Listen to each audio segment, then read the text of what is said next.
Hola, en la entrega pasada estuvimos hablando de la estructura que tenía esta iglesia del siglo I, la primera iglesia. Ahora vamos a hablar un poquito acerca de cuál era la literatura que ellos tenían, cuáles eran las bases bíblicas sobre las que se construye esta primera iglesia.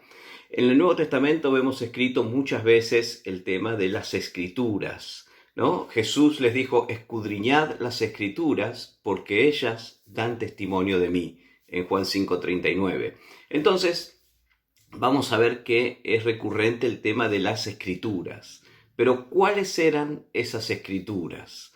Si recordamos un poquito lo que hemos hablado de la parte histórica, vamos a ver que desde la ascensión de Cristo a los cielos en el año 30 aproximadamente hasta el año 50, las iglesias son mayoritariamente judías, es decir, que el texto que se usa sobre todo son el Antiguo Testamento hebreo.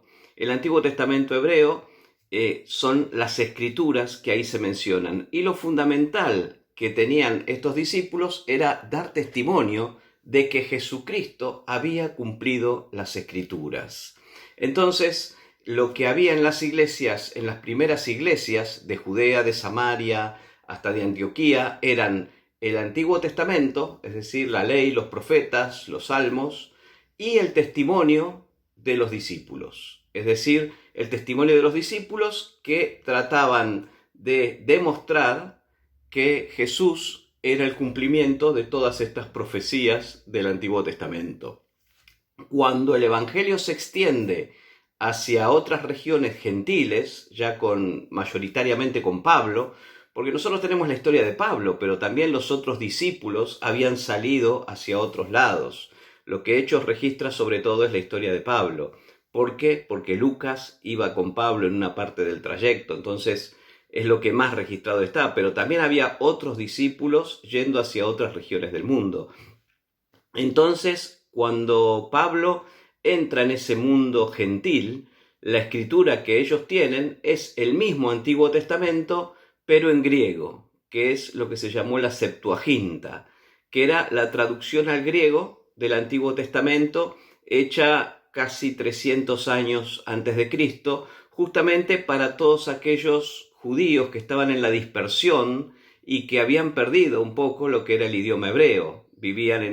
Nacieron en el mundo griego, entonces le hicieron esta traducción muy útil, se llamaba, la Septuaginta, porque venía de 70 traductores, un trabajo bastante laborioso y bastante digno de confianza. Entonces esta Septuaginta era era la escritura que Pablo difundía en las otras iglesias gentiles. Por eso también Pablo empezaba hablando a los judíos, porque los judíos eran los que ya tenían esta base bíblica de ley y de profetas, y entonces todo radicaba en demostrar que Jesucristo era el cumplimiento de estas profecías. Por eso iban primero a los hebreos, a los judíos.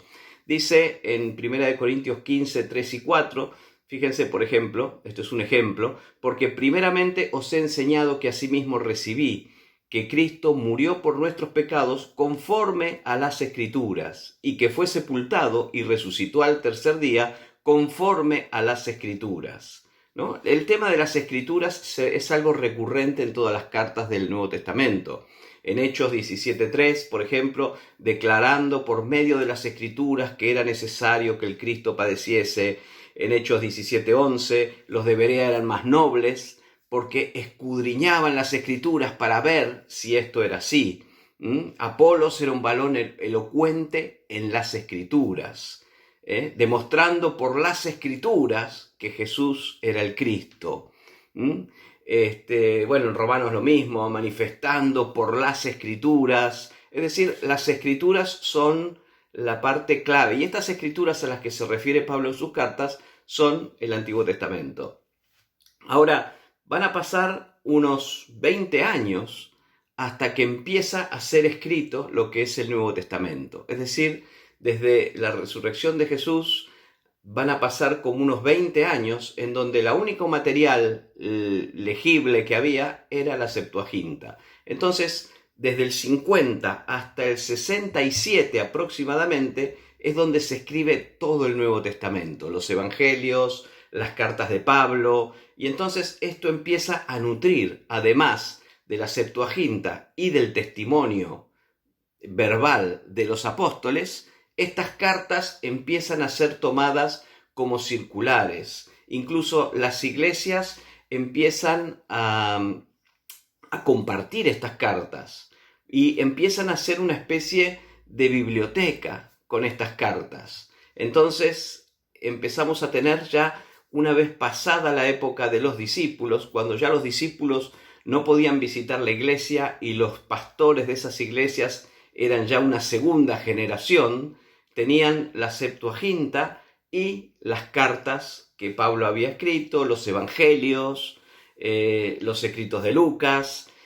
Hasta el año 67 se escribe prácticamente todo el Nuevo Testamento, con excepción de Juan. Juan es el único que escribe, que se cree que los escritos de Juan son de entre el año 80 y 90 después de Cristo.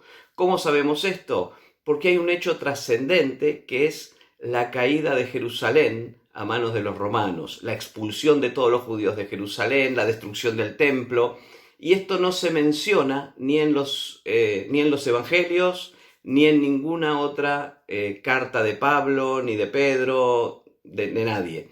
Entonces, creemos que esto fue en el año 70, antes del año 70, incluso muchas de las cartas tenemos una fecha más o menos exacta basada en los hechos, ¿no? Por ejemplo, no se menciona el martirio de Pablo ni el de Pedro, entonces que se cree que fueron en el año 67 más o menos. Es decir, que todas las cartas, a excepción de Juan, se han escrito antes del año 67. Es decir, en esos 17 años siguientes se elabora todo el material que nosotros tenemos como Nuevo Testamento y que empieza a engrosar la literatura de las iglesias. Es decir, las iglesias empiezan a trabajar con la Septuaginta o con el Nuevo Testamento hebreo, las iglesias que estaban en Judea, y con este material que forman las cartas de los apóstoles. En esta primera iglesia, otro material importante es el material oral, que es el material